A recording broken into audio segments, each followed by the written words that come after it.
오늘 우리에게 주신 하나님 말씀은 에스겔 14장 15절로 16절 말씀입니다.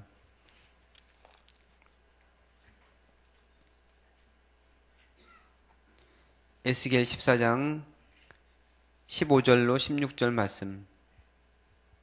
구약성경 1168페이지에 있습니다. 다 같이 한 목소리로 봉독하겠습니다. 가령 내가 사나운 짐승을 그 땅에 다니게 하여 그 땅을 황폐하게 하여 사람이 그 짐승 때문에 능히 다니지 못하게 한다 하자. 비록 이 세 사람이 거기에 있을지라도 나의 삶을 두고 맹세하노니 그들도 자녀는 건지지 못하고 자기만 건지겠고 그 땅은 황폐하리라. 주 여호와의 말씀이니라. 아멘. 연좌제라는 말씀을 혹시 들어보셨는지 모르겠네요. 연좌제. 이거는 이제 한 사람의 죄에 대해서 다른 사람이 연대 책임을 지고 처벌되는 제도를 연좌제라고 합니다. 지금 우리나라에는 이제 공식적으로 연좌제가 없어졌습니다. 이제 그래서 어떤 사람이 죄를 지었으면 그 사람 본인이 자신의 죄에 대해서 책임을 지고 가족이라든지 다른 사람들이 거기에 대해서 이제 책임을 지지 않습니다. 이제 그게 법적으로 공식화됐는데 주로 이제 왕정 시대, 특히 이제 동아시아, 중국, 우리나라, 일본 왕정 시대 때 이런 제도들이 있었어요. 왜냐하면은 그 왕정이라는 것은 이제 왕이 나라를 다스리고 또한 그 왕이 죽게 되면 그 아들이 또 이어서 세습을 하게 되는 거죠. 그래서 그 왕가가 이제 계속해서 이어져야 되는데 이제 반역을 일으키게 되는 경우가 있어요. 거기에 대해서 불만을 품고 어떤 세력을 규합을 해서 반역을 일으켜서 자기가 왕이 되려고 하는 그런 시도들이 있는데 그런 반역자들이 어떤 그 후환을 남겨두게 되면은 그 반역자들을 철저하게 없애버리지 않으면은 나중에 그 자녀들이라든지 그 가족들이 또 다시 이제 복수를 하고 반란을 일으킬 수 있는 가능성이 있기 때문에 철저하게 반란자에 대해서는 이렇게 그 가족들을 철저하게 죽이게 되는 그런 제도, 그런 법적으로 이제 그렇게 왕정 시대에는 했다는 것이죠. 그래서 삼족을 멸한다고 이런 얘기 들어봤잖아요. 그래서 반역자들은 삼족을 멸하는데 그 본가, 그 다음에 처가, 외가까지 합해서 삼족을 멸한다고 이렇게 얘기를 합니다. 그래서 자기가 잘못을 안 했는데 자기 부모님 때문에, 자기 할머니 때문에, 뭐 할아버지 때문에, 아니면 자기와 연관된 그런 사람 때문에 영문도 모르고 이제 죽게 되는 그런 일이 있게 됐다는 것이죠. 그래서 그 조선시대엔 이렇게 이런 일들이 있었고, 그 다음에 심한 경우는 또 구족을 멸한다. 구족이면은 뭐 이렇게 할아버지, 아버지, 뭐 그 밑에 자녀까지 뿐만 아니고 또 연관된 뭐 친구라든지 뭐 그 친척이라든지 이쪽까지 다 멸하게 되는 거예요. 그래서 연관된 조금이라도 연관된 사람들은 다 죽이게 되는 것이죠. 그렇게 해서 만약에 이제 구족을 멸하게 되면은 거의 마을 하나가 없어질 정도로 이렇게 철저하게 사람들이 죽게 되는 그런 경우가 있었다고 그래요. 그래서 그 반역자에 대해서 특별하게 이런 식으로 이제 많이 했는데 왜 이렇게 했느냐? 그러니까 일벌백계라고 하죠. 하나의 벌로서 100가지 훈계를 한다. 그래서 일벌백계라고 하는 다른 사람들이 다시는 생각도 하지 못하게 반역에 대해서는 꿈도 꾸지 못하게 그렇게 하기 위해서 가혹하게 혹독하게 이렇게 이제 벌을 주는 거예요. 그래서 사람들이 반역을 절대로 하면 안 되겠구나 그렇게 생각을 해서 뭐 전체 그 가족을 멸하고 구족까지 멸하면 마을 전체가 거의 없어지는 그런 정도로 이렇게 무서운 이제 벌이 바로 이제 삼족이나 구족을 멸하게 되는 것인데 공식적으로 우리나라에는 대한제국 시대 이제 1894년도 갑오 개혁 때 폐지를 했다고 해요. 연좌제를 폐지를 했다고 해요. 그래서 근데 그럼에도 불구하고 공식적으로 비공식적으로 계속 연좌제가 있었죠. 우리나라 같은 경우는 신원조회라는 게 있었잖아요. 어디 뭐 직장에 들어가려면 신원조회를 받아야 되는데 신원조회를 해서 만약에 자기 가족 중에서 누가 뭐 월북자가 있다든지 뭐 사상범이 있다든지 이렇게 되면은 고위공직에는 올라가지 못했어요. 그러니까 얼마 전까지만 해도 이제 우리 그런 게 있었죠. 그래서 법적으로 정해진 게 1980년도 8월 1일 날 공식적으로 연좌제는 폐지한다. 그러니까 가족이나 다른 사람 때문에 개인이 불이익을 당하는 일이 없어져야 된다는 취지로 이 법적으로 헌법으로 명시를 했어요. 그래서 우리나라에 공식적으로 이제 연좌제가 없어졌습니다. 그래서 자신의 죄에 대해서는 그 자신이 그 개인이 담당하지 그 한 사람의 개인의 죄 때문에 다른 사람이 억울하게 불이익을 당하는 일이 없어야 된다. 이게 이제 그 취지로 그렇게 법적으로 명시를 한 것이죠. 오늘 읽은 말씀 지금 12절부터 계속해서 같은 이야기를 지금 하고 있는데 12절부터 23절까지 같은 주제로 이야기가 되고 있는데 개인의 죄에 대해서 개인의 죄 개인이 잘못한 것에 대해서는 개인이 감당해야 되고 또한 개인의 구원도 마찬가지로 개인의 믿음으로 구원을 받는 것이지 어떤 다른 사람의 구원을 어떤 한 사람 때문에 이제 구원을 받는다든지 다른 사람이 개인 때문에 불이익을 당한다든지 이렇게 되지 않는다는 것이죠. 그래서 여기서는 이스라엘 백성을 얘기하는 건데 이스라엘 백성에 의인이 있더라도 그 사람 뭐 의인 한 사람 때문에 다른 사람들이 다 구원받고 이게 아니고 그 이스라엘 공동체의 형벌을 받게 되는데 이스라엘 공동체가 전체가 잘못을 했기 때문에 아무리 의인이 있더라도 그 의인만 구원받게 되고 나머지 사람들은 다 벌을 받게 된다는 그런 말씀이에요. 그래서 그 원인이 13절 말씀에 인자야 가령 어떤 나라가 불법을 행하여 내게 범죄함으로 이렇게 나와 있는데 이제 범죄했기 때문에 불법을 행하고 범죄했기 때문에 그 위에다가 하나님께서 기근을 내리고 그다음에 전쟁을 나게 하고 여러 가지 그런 재앙들을 내리게 한다는 것이죠. 근데 여기서 이제 불법을 행하여 범죄함으로라고 했는데 이제 불법이라는 말은 기본적으로 어떤 의미냐면은 불신실함, 신실하지 못하고 그다음에 불성실함을 나타낸다고 그래요. 그러니까 성실하지 못한 거 어떤 계약이라든지 언약을 맺었는데 거기에 대해서 신실하지 못한 것을 불법이라고 얘기를 여기서는 언어적인 그런 의미를 가지고 있는데 남편을 배신하고 다른 남자와 관계를 갖는 경우에 해당하는 그런 것이 바로 이제 불법으로 얘기를 하고 있습니다. 그래서 이스라엘 백성이 하나님과 언약을 맺었잖아요. 이스라엘 백성은 하나님을 섬기는 하나님의 백성이 되고 하나님은 이스라엘 백성이 하나님이 된다. 이게 언약을 맺었는데 이스라엘 백성이 그 언약을 지키지 않아서 하나님만을 신실하게 섬기고 하나님만을 믿고 따라야 되는데 그러지 못하고 우상을 섬기고 사람들이 다 각기 우상을 두고 특히 이제 높은 자리에 있는 사람들이 그렇게 많이 했다는 것이죠. 하나님을 섬기지 않고 우상을 섬기면서 겉으로는 그렇지 않은 척하면서 이렇게 했다는 것이죠. 이런 것들이 이제 하나님 앞에 큰 죄가 되어서 하나님께서 진노를 하신 것이죠. 그 다음에 이제 13절 말씀에 어떤 나라가 불법을 행하여 내게 범죄함으로 이렇게 얘기했는데 범죄라는 말은 기본적으로 이제 관역을 벗어났다는 그런 의미입니다.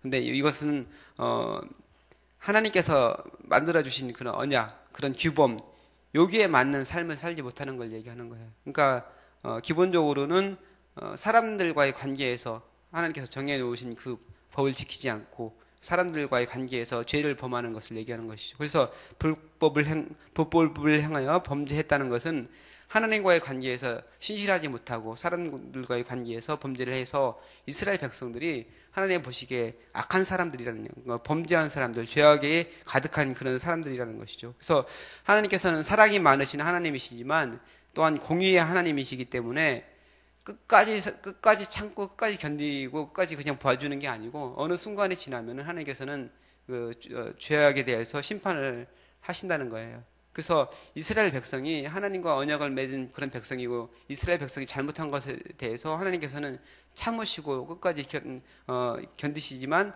어느 순간에 지나고 나면은 거기에 대해서 하나님께서 진노하시고 징계를 내리고 심판을 하신다는 얘기예요. 그러니까 이스라엘 백성뿐만 아니고 우리 개인도 마찬가지고 지금 시대를 살아가는 우리도 마찬가지고 다른 나라도 마찬가지죠. 그래서 하나님께서는 어떤 공동체에 대해서 거기에서 죄악이 차고 넘치면은 거기에 대해서 진노를 하시고 심판을 하신다는 거예요. 성경에서도 보면은 그런 경우들이 많이 있죠. 노아의 시대에 그리고 뭐 소돔과 고모라든지 이런 경우에 보면은 죄악이 차고 넘치면 하나님께서 그것을 도저히 보지 못해서 심판을 하셨던 그런 경우를 볼 수 있습니다.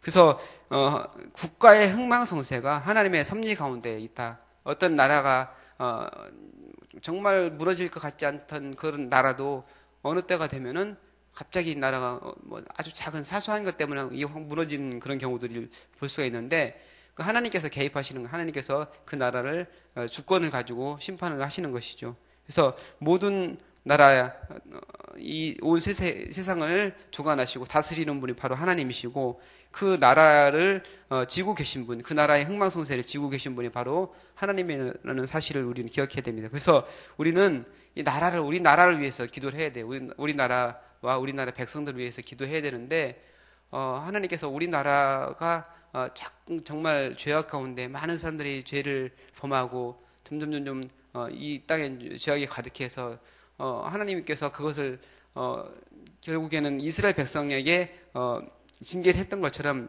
우리나라에도 그럴 수 있다는 것이죠. 그래서 이 나라가 정말 신실한 사람들, 하나님께서 보시기에 아름다운 그런 사람들이 많아지고, 이 나라가 정말 하나님께서 원하시는 그런 나라가 되도록 위해서 기도를 해야 된다는 것이죠. 근데 중요한 것은 하나님께서 심판하시고 징계를 하시고 진노를 하시는데 그 가운데서도 구원받을 사람들이 있다는 얘기예요. 그러니까 소수지만 그 사람들 때문에 전체가 구원받지는 못하지만 그 사람들 개인은 구원받는 사람들이 된다는 거예요. 그러니까 소수의 사람들, 인내하면서 끝까지 자기의 믿음을 지킨 사람들, 이 사람들이 바로 하나님께서 선택하시고 남겨두시고 구원받는 그런 사람이라는 거예요. 그래서 이제 예로 든 사람이 노아와 다니엘과 욥, 이 사람입니다. 그래서 노아와 다니엘과 욥 세 사람이 거기에 있을지라도 그들은 자기의 공의로 자기 생명만 건지리라. 그러니까 이거는 다른 사람들은 다 구원받지 못하고 이 세 사람이 있다면은 이 세 사람을 구원해 주시겠다 그런 말씀. 이 세 사람까지 다 멸하지는 않고 이 세 사람은 구원해 주시는데, 그 세 사람을 구원해 주시는 이유가 그 세 사람이 하나님 앞에 신실하고 하나님을 철저하게 의지하고 하나님을 철저히 믿는 그런 사람, 하나님께 인정받은 그런 사람이라는 얘기죠. 그래서 노아는 그 당시의 완전한 자, 그리고 의인으로 하나님께 인정받았던 사람이고, 또한 욥도 마찬가지죠. 순전하고 정직하여서 하나님을 경외하면서 악에서 떠난 자라는 그런 평가를 받았던 사람이 바로 욥입니다. 그렇기 때문에 노아라든지 욥이라든지 이런 사람들 하나님께서는 구원해 주신다. 그리고 다니엘은 이 에스겔이 있을 당시 에스겔과 동시대의 인물입니다. 근데 그 다니엘이 하나님께서 이렇게 말씀하실 정도로 이 당시에 이제 바벨론에서 포로 생활하는 많은 사람들에게 다니엘의 그 신앙이라든지 이런 것들이 많이 알려져 있을 거예요. 정말 하나님 앞에 신실하게 우상 숭배하지 않고 많은 사람들 가운데 자기 믿음을 지킨 사람으로 이스라엘 백성들 가운데 알려져 있던 사람이 바로 이제 다니엘인데, 이런 다니엘 같은 그런 사람 하나님께서는 구원해 주시는데 자신의 믿음으로 자신을 구원해 주신다는 이렇게 말씀입니다. 그래서 의인이 있을지라도 이 의인들이 자기의 믿음으로 구원을 받을 때 이 의인 때문에 다른 사람들이 구원받지는 못한다. 그러니까 구원의 개별성을 얘기하는 겁니다. 그러니까 우리가 하나님께서 믿음으로 우리를 구원해 주시는데, 우리가 열심히 신앙생활하면은 우리와 연관된 사람들이 구원을 받는 게 아니고, 그러니까 우리는 우리 믿음으로 우리가 구원을 받는 거예요. 자신의 믿음으로 자신이 구원을 받는다, 이것을 말씀하는 것이죠. 그리고 이제 네 가지 재앙으로 12절부터 23절까지 이제 네 가지 재앙으로 하나님께서 심판을 하신다고 말씀하시는데, 기근과 짐승과 칼과 전염병으로 하나님께서 이스라엘 백성을 심판하신다고 이렇게 말씀하십니다. 하나님께서 심판하시는 방법은 여러 가지가 있겠는데, 그 중에서 이제 대표적인 게 기근과 칼과 전염병, 이제 전쟁이라든지 전염병이라든지 아니면은 비가 내리지 않는다, 이렇게 해가지고 그날에 많은 사람들이 이제 굶어 죽게 한다, 이런 재앙으로 하나님께서 심판하시는 경우가 있는데, 오늘 말씀에는 15절에 보면은 사나운 짐승을 그 땅에 다니게 하여 이렇게 얘기를 하고 있습니다. 그러니까 짐승 때문에 심판을 사람들이 이제 받게 되는 그런 경우를 얘기하고 있거든요. 이런 경우는 잘 나오지 않았던 건데, 사나운 짐승으로 그 땅을 황폐하게 한다 이렇게 말씀합니다. 그래서 짐승들이 사람들을 죽이는 거죠. 그래서 많은 사람들이 밖에 다니지 못하는 거예요. 그 땅이 황폐하게 되고 사람들이 다녀야 될 땅이 짐승들은 사나운 맹수들이 다니는 그런 땅이 되고 땅이 황폐한 땅이 돼버리는 것이죠. 그래서 하나님께서는 맹수를 통해서 짐승을 통해서도 심판하시는 경우가 이제 성경에 보면은 나와 있기도 해요.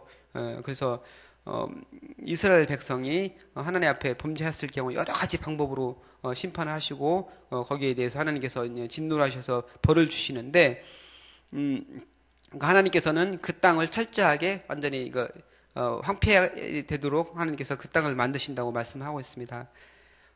그러면서 뭐라고 말씀하시냐면은 비록 이 세 사람이 거기 있을지라도 나의 삶을 두고 맹세하노니 그들의 자녀는 건지지 못하고 자기만 건지겠고 그 땅은 황폐하리라 이렇게 말씀하고 있습니다. 그러니까 나의 삶을 두고 맹세한다는 것은 하나님께서 당신 다른 존재에 대해서 맹세할 수 없는 가장 크신 분이기 때문에 당신의 존재를 두고서 맹세를 한다고 말씀합니다. 그러면서 이거는 뭐냐면은 절대적으로 확실하게 이루어진다는 그런 얘기거든요. 그래서 이스라엘 백성에 대해서 진노가 확정되었고 이스라엘 백성이 이제 망하게 된다는 얘기를 하고 있는 거예요. 근데 거기서 아까 말씀드렸던 것처럼 개인의 구원은 개인의 믿음으로 구원을 받는 것이다. 그 사람이 아무리 잘 믿는다고 하더라도 자동적으로 그 자녀가 구원을 받는다든지 자동적으로 그 남편의 믿음 때문에 아내가 구원을 받는다든지 아내의 믿음 때문에 남편의 구원을 받는다든지 이런 일은 없다는 거예요. 그러니까 이 시대만 얘기하는 것이 아니고 지금도 우리에게도 하시는 말씀이에요. 내가 열심히 믿고 내가 신앙생활 열심히 하지만 그 집에 있는 식구들은 교회를 다니지 않고 신앙생활을 하지 않는 경우가 많이 있어요. 지금 우리 교회에도 보면은 신방을 다녀보면은 그런 경우들이 굉장히 많이 있는데 가족을 위해서 기도를 열심히 하는데 그렇지 못한 경우들이 많이 있어서 안타까운데 그들을 위해서 정말 안타까운 정말 가슴을 치는 그런 마음으로 그들을 위해서 기도하면서 구원을 위해서 기도를 해야 됩니다. 개인의 구원을 철저하게 개인의 믿음으로 한 사람 한 사람이 하나님 앞에 나가서 정말 자신 죄를 고백하고 주님 앞에 구원받는 그런 사람이 되어야 된다는 얘기죠. 철저하게 구원은 하나님과의 1대1의 관계를 통해서 받는다는 그런 사실을 오늘 말씀하고 있습니다. 오늘 제가 여러 가지 말씀을 했는데 오늘 말씀을 통해서 하나님께서 우리에게 주시는 그런 메시지가 있습니다.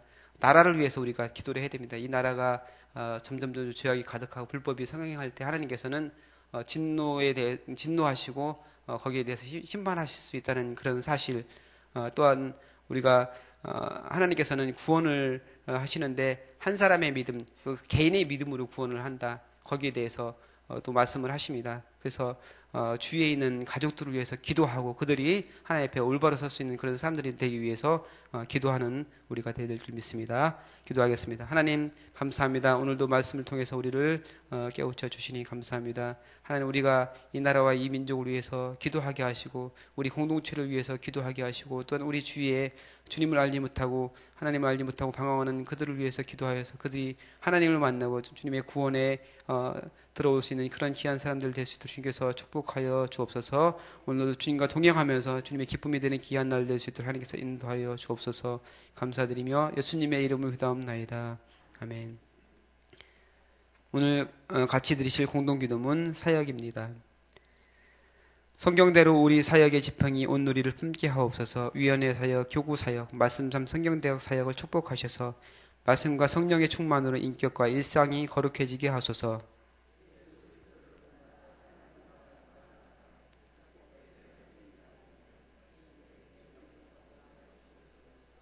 한 사람을 사랑하고 세우는 일이 사역의 근원이 되게 하시고 하나님 나라에 헌신하는 작은 모임을 거룩한 영으로 채우시며 우리 사역이 사회의 변동과 역사 흐름을 이끌어가게 하옵소서. 아멘. 주기도문 하시겠습니다. 하늘에 계신 우리 아버지, 아버지의 이름을 거룩하게 하시며 아버지의 나라가 오게 하시며 아버지의 뜻이 하늘에서와 같이 땅에서도 이루어지게 하소서. 오늘 우리에게 일용할 양식을 주시고 우리가 우리에게 잘못한 사람을 용서하여 준 것 같이 우리 죄를 용서하여 주시고 우리를 시험에 빠지지 않게 하시고 악에서 구하소서. 나라와 권능과 영광이 영원히 아버지의 것입니다. 아멘. 기도 제목 나누겠습니다. 지금 들은 말씀이 내 삶으로 이어지게 하옵소서. 어제 등록한 새 가족들에게 평안을 주시고 잘 정착하게 하여 주옵소서. 성령 2000 통독을 통해 말씀의 복이 충만하게 하소서. 서울 제일지방의 교육자 수련회가 오늘 내일 이틀에 걸쳐서 있습니다. 하나님께서 축복하여 주시고 은혜 중에 진행되게 하여 주옵소서. 교회의 리더들이 성령으로 충만하여 주의 일을 믿음으로 감당하게 하여 주옵소서. 교육부서 겨울 사역을 축복하시고 다음 세대의 믿음이 바르게 세워지게 하여 주옵소서. 한 주간 성도들의 가정과 사업 위에 하나님의 은혜와 축복이 넘치게 하여 주옵소서. 기도하시고 또한 여러분 가지고 나오신 소원 주님께 아뢰신 후에 자 이렇게 돌아가시기 바랍니다. 기도하겠습니다. 하나님 감사합니다. 귀한 말씀 주시고